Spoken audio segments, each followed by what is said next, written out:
रात के 12 बज रहे थे। मैं अभी अभी अपने कमरे में आई थी कि मेरे पीछे मेरी नंद बबीता भी आ गई। बबीता को अपने साथ देखकर मैं हैरान हो गई। मैंने कहा, बबीता जाओ, जाकर सो जाओ, सुबह बात करेंगे। मैंने उससे कहा तो वो जैसे नाराज सी हो गई। भाभी, मुझे आपसे एक चीज चाहिए। हाँ बोलो, क्या चाहिए? मैंने जल्दी में कहा। मुझे बहुत नींद आ रही थी। भाभी, मुझे आपका ये सूट बहुत प्यारा लगता है, आप प्लीज ये मुझे दे दे, मैं आपको वापस कर दूंगी। मेरी नंद ने इस कदर मासूमियत से कहा कि मेरा दिल पिघल गया। वैसे भी वो मेरी छोटी बहनों की तरह थी। मैं उससे कोई चीज अलग नहीं रखती, हमेशा उसकी मदद करती। हाँ हाँ बबीता, तुम जरूर ले लेना। अभी तुम जाओ, सो जाओ, मैं तुम्हें ये सूट सुबह दे दूंगी। नहीं भाभी, मुझे अभी चाहिए, उसने जिद करते हुए कहा।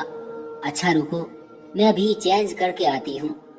ये कहकर मैं अपने कमरे के अटैच बाथरूम में चली गई। मैंने उसे कपड़े चेंज करके दिए तो दिए, मगर मुझे अजीब सा लग रहा था। मैं उसे धोकर साफ सुथरा करके देना चाहती थी। मैंने उसे अपने बाकी सूट भी दिखाए, मगर वो वही कपड़े लेना चाहती थी। मैंने उसे कपड़े दिए तो वो तुरंत मेरे कमरे से चली गई। उसके जाते ही मुझे ख्याल आया कि दुपट्टा तो वो यहीं छोड़ गई। वैसे तो ये कोई वक्त नहीं था किसी के कमरे में जाने का, लेकिन वो 2 मिनट पहले ही मेरे कमरे से निकली थी, तो मैं दुपट्टा लेकर अपनी नंद के कमरे में गई। उसके कमरे का दरवाजा खुला था, मगर ये वहां नहीं थी। ये देखकर मुझे हैरत हुई। मैंने जाकर अपनी सास के कमरे में देखा, मगर वो वहां भी नहीं थी। हाय राम, ये बबीता कहाँ गई? मैं ये सोच ही रही थी कि इतने में मेरी नजर बाहर के दरवाजे पर पड़ी, तो देखा बबीता वहां से अंदर आ रही थी। बबीता, तुम इस वक्त बाहर गई थी? मैंने हैरत से पूछा। नहीं भाभी, मैं तो बस दरवाजा बंद कर रही थी। दरवाजे के पास एक बिल्ली नजर आई, उसे भगाते भगाते बस बाहर चली गई। बबीता ने कहा तो मैं सोच में पड़ गई। बहरहाल मैंने उसे दुपट्टा दिया और वापस अपने कमरे में आ गई। आज निखिल को गए हुए 3 दिन हो गए थे। मैं उन्हें बहुत याद कर रही थी। उनकी यादों में खोए हुए मुझे नींद आ गई। सुबह मैं उठी तो मेरा सर भारी हो रहा था। शादी में जाने की वजह से बहुत थकावट थी। मैंने उठकर घर के सारे काम निपटाए और दिन के 10:30 बजे अपनी बहन को फोन करने बैठी ही थी कि बबीता मेरे कमरे में आ गई। भाभी, मुझे आपसे कुछ बात करनी है, बबीता ने थके थके अंदाज में कहा। बात को छोड़ो, ये तुम्हें क्या हुआ है? मैंने आगे बढ़कर बबीता को थाम लिया। उसकी आंखें लाल हो रही थी। उससे सही तरह से चला भी नहीं जा रहा था। लगता था जैसे वो बुखार में हो। मैंने उसके माथे पर हाथ लगाया तो बुखार में तप रही थी। भाभी, मेरी तबीयत को न जाने क्या हो गया है, बबीता ने थकावट भरी आवाज में कहा। अरे तुम्हें तो तेज बुखार है, चलो मैं तुम्हें डॉक्टर के पास ले चलूं।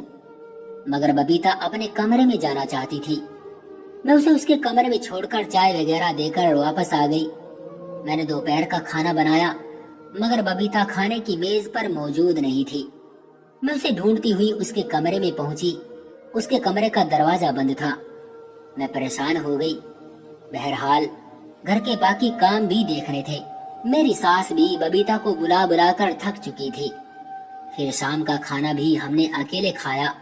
बबीता कमरे से बाहर नहीं आई। इधर मैं निखिल की वजह से भी परेशान थी, इसलिए मैंने बबीता से कुछ ना कहा।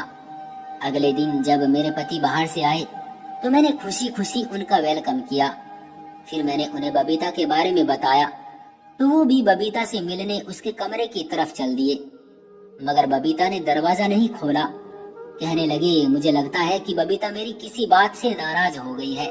मैंने कहा, ऐसी कोई बात नहीं, वो 2 दिन से अपने ही कमरे में बंद है। हम में से भी किसी को नहीं बता रही है कि क्या बात है। बबीता की वजह से अब हम घर वाले भी परेशान थे।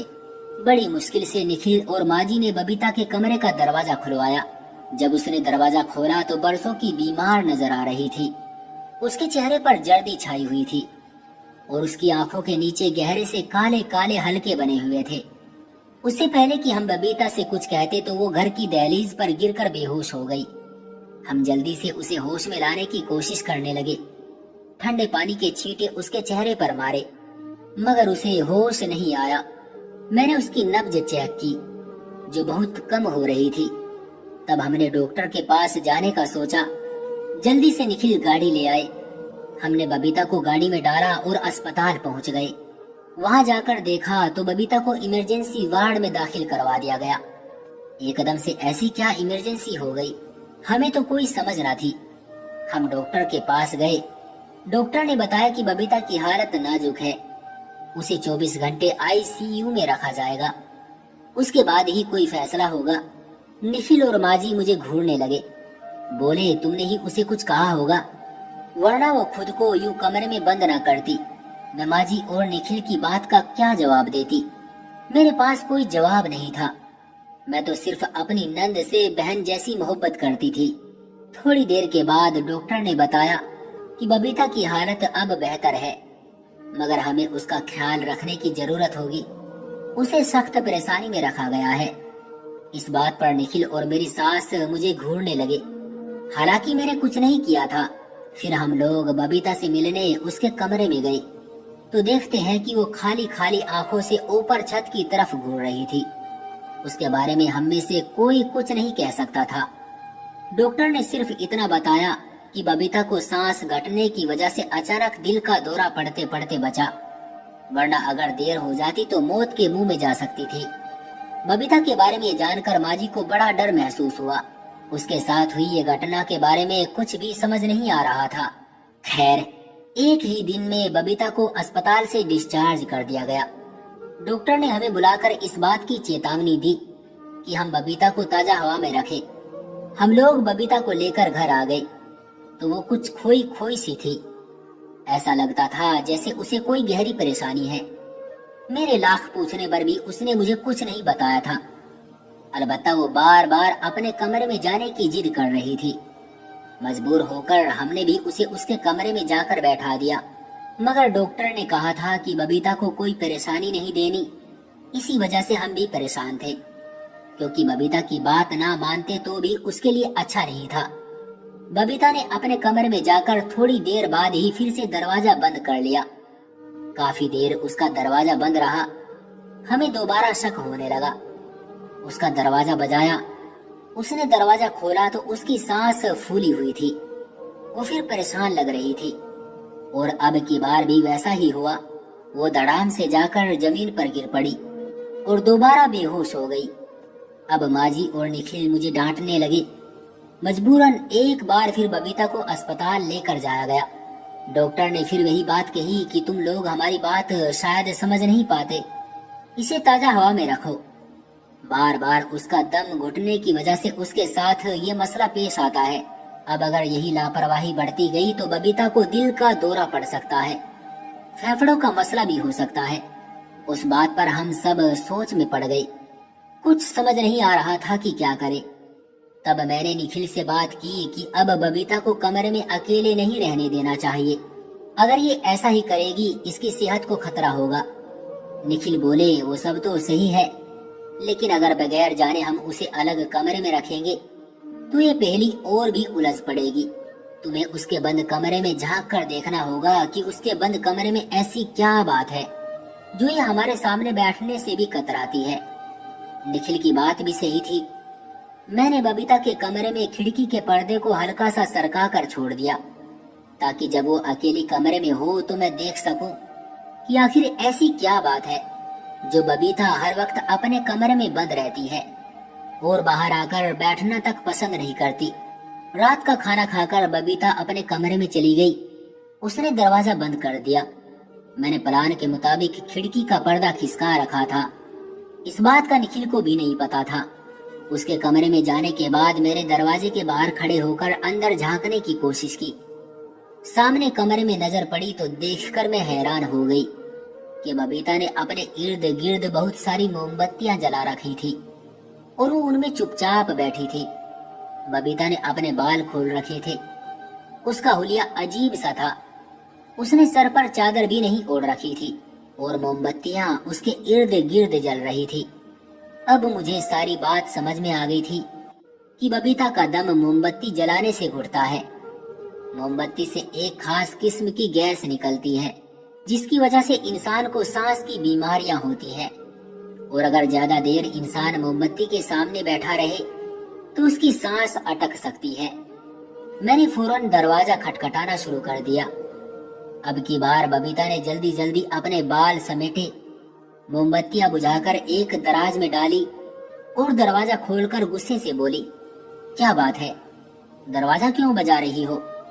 मुझे और कोई बहाना नहीं सूझा।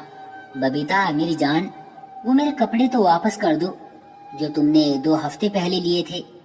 मुझे कल जरूरी काम पर जाना है। वो कपड़े मुझे दिन के 12 बजे पहनने हैं। अगर तुम मुझे अभी दे दोगी तो मैं उन्हें धोकर छत पर डाल दूंगी। सुबह तक सूख जाएंगे। सुबह तक सूख जाएंगे तो मैं फंक्शन में पहन कर जाऊंगी।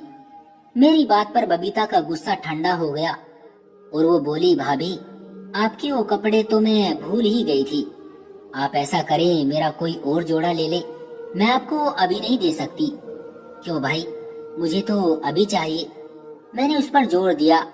वो कपड़े तो ना दे रही थी, मगर मेरी नजर सामने हैंगर पर पड़ी जहां मेरे कपड़े लटक रहे थे। अच्छा तो बबीता मेरी बात सुनो, तुम कम से कम अपने कमरे का पर्दा तो हटा दो। डॉक्टर ने कहा है कि तुम्हें ताजा हवा की जरूरत है।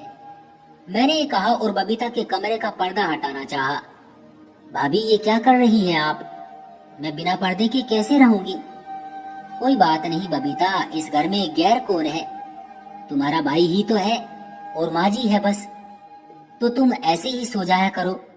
मैंने आगे बढ़कर पर्दा खुद ही हटाना चाहा, लेकिन वो किलस कर बोली, भाभी अपने काम से काम रखें, मैं अब बिल्कुल सही हूँ। मैं हल्की सी होकर बोली, अच्छा ठीक है, मैं अब जाती हूँ, सुबह बात करेंगे। मैंने उससे इस तरह से जिद करना सही नहीं समझा। कमरे में आकर मैंने निखिल को सारी बात बताई। मैंने उन्हें बताया कि बबीता का सांस बार बार बंद होने की क्या वजह है। मेरी बात पर निखिल भी हैरान हो गए कि बबीता को ऐसा करने की क्या जरूरत है। जरूर वो कोई खुद पर एक्सपेरिमेंट कर रही है, मगर मैं इस बात पर यकीन नहीं कर पा रही थी कि बबीता ये सब कुछ बिना वजह कर रही है। खैर, मैं उस वक्त बाथरूम में चली गई और एक टब में सर्फ डाला और वो कपड़े जो बबीता को 1 हफ्ता पहले दिए थे उसमें डालने ही लगी थी कि मेरी नजर अपनी कमीज के गले पर पड़ी। देखा तो वहां अंडे के कुछ छिलके लगे थे। मुझे सख्त हैरत हुई। मैंने कपड़े को पलट कर देखा।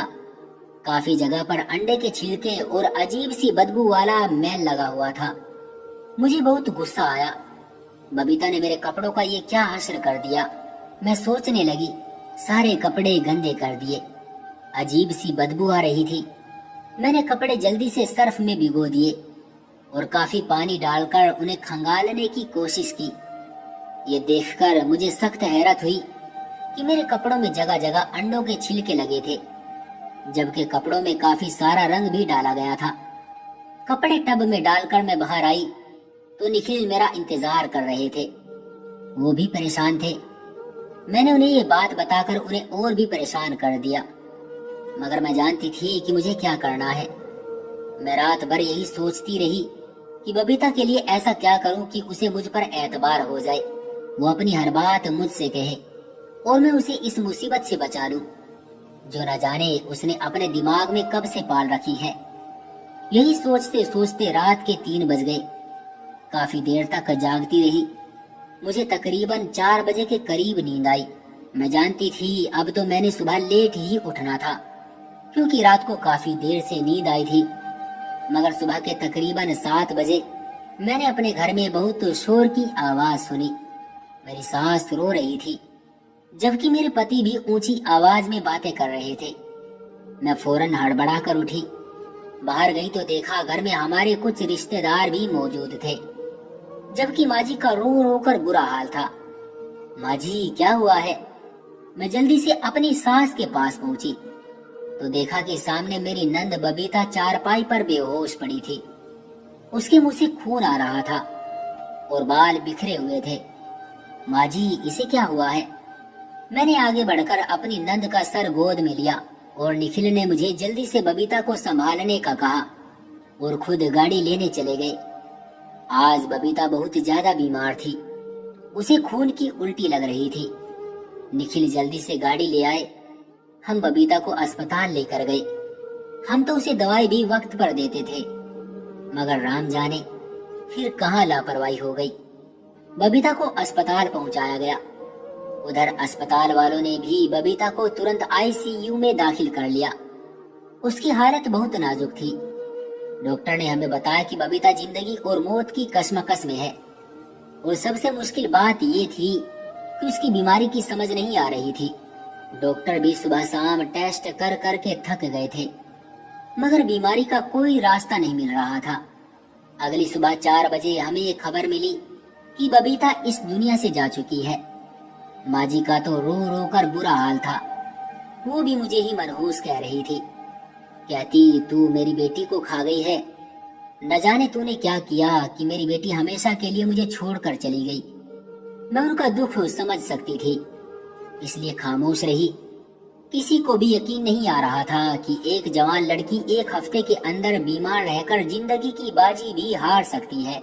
बबीता को दुनिया से गए हुए 40 दिन गुजर चुके थे। मैं बबीता के कमरे में गई। मैंने उसके कपड़े और कुछ फालतू का सामान गरीबों में दान कर दिया। अब बबीता का कमरा तकरीबन खाली रह गया था। सिर्फ उसकी एक अलमारी थी जो उसके बेड के पास रखी थी। अलमारी पर हर वक्त एक मोटा सा ताला लगा रहता था। बबीता के जाने के बाद अगरचे उसकी चीजों को अमानत रखना चाहिए था, लेकिन उसके बेड के पास पड़ी कुछ चीजों ने मुझे उस ताले को तोड़ने पर मजबूर कर दिया। मैं देखना चाहती थी कि उसकी अलमारी में ऐसा क्या रखा था, और उन दिनों जब वो बीमार हुई उसकी क्या सरगर्मियां थी। मैंने ताला खोलने की कोशिश की, मगर वो अलमारी के अंदर बना हुआ था, इसलिए खोल नहीं पाई। मिस्त्री को बुलवाकर बड़ी मुश्किल से वो ताला तुड़वाया गया। उसके अंदर से किताबें और मंत्रों के शब्दों का एक और बॉक्स मिला। एक एक करके मैं वो किताबें देखने लगी तो मेरे होश ही उड़ गए थे। वो किताबें हकीमी नुस्खों से भरी पड़ी थी। दरअसल मेरी नंद बचपन से ही लंगड़ी पैदा हुई थी।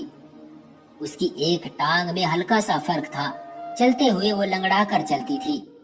इस बीमारी को खत्म करने की हमने बहुत कोशिश की, मगर डॉक्टरों ने जवाब दे दिया। राम जाने कब बबीता हकीमों के चक्कर में पड़ गई। पहले तो उसने अलग अलग नुस्खे और टोटके शुरू किए, और फिर ऐसी चीजें करने लगी जिनका हकीकत में इस दुनिया से कोई ताल्लुक ही नहीं था। मैंने बबीता की डायरी वगैरह पढ़ी तो मुझे अंदाजा हुआ कि वो अपने लंग पंग की बीमारी किसी सेहतमंद इंसान में ट्रांसफर करना चाहती थी। उसे कोई और शिकार नजर नहीं आया तो उसने मुझे ही निशाना बनाना चाहा। राम जी की करनी के बबीता ने मुझसे कपड़े भी इसी मकसद के लिए लिए थे, मगर उसका टोटका तो काम नहीं कर सका। अलबत्ता मोमबत्तियां और अलग अलग चीजों के इस्तेमाल की वजह से उसे सांस की तकलीफ हो गई। बबीता को उस वक्त इस बात की समझ नहीं आई कि उसकी बीमारी का असल कारण क्या है, क्योंकि वो उन सभी होने वाली घटनाओं को सिर्फ और सिर्फ जादू का असर समझती रही। जब उसे दिल का दौरा पड़ा तो वो भी उसका दम घुटने की वजह से हुआ, मगर हमारे गुमान में भी न था कि बबीता अपने कमरे में बैठकर क्या करती है। हम इस बात से बेखबर रहे। अब हाल ये था कि बबीता को कुछ कह भी नहीं सकती थी, क्योंकि माँ जी यानी कि मेरी सास भी बबीता की हिमायत करती, और फिर खुद बबीता भी किसी की बात न सुनती। अपनी नंद के बारे में ये सब जानकर मुझे बहुत अफसोस हुआ। काश वो एक बार भी मुझसे कहती तो मैं उसके लिए जगह जगह प्रार्थना करवाती, कोई ना कोई हल निकालने की कोशिश करती कि मेडिकल की दुनिया में हर चीज का इलाज मौजूद है। मगर उसने गलत रास्ता अपनाया और अपनी बीमारी मुझ में ट्रांसफर करने की कोशिश की। भगवान ऐसे लोगों को सही रास्ता दिखाने के साथ साथ सब्र भी दे कि वो अपनी कमियों पर सब्र करना सीख ले, बजाय उसके कि वो उन कमियों को हल करने के लिए किसी आसान रास्ते को तलाश करे। आप सबसे रिक्वेस्ट है कि मेरी नंद की माफी के लिए दुआ करें। मैं उसे दिल से माफ कर चुकी हूँ। चाहती हूँ कि ईश्वर भी उसे माफ कर दे। तो दोस्तों, ये थी हमारी आज की कहानी। आपका क्या कहना है इस कहानी के बारे में कमेंट करके हमें जरूर बताएं। वीडियो को लाइक कर दीजिए, चैनल को सब्सक्राइब करके घंटी को दबाकर ऑल पर सेट कर लीजिए, ताकि आने वाली वीडियो आपको तुरंत मिले। मैं मिलता हूँ आपसे अगली वीडियो में। तब तक के लिए धन्यवाद।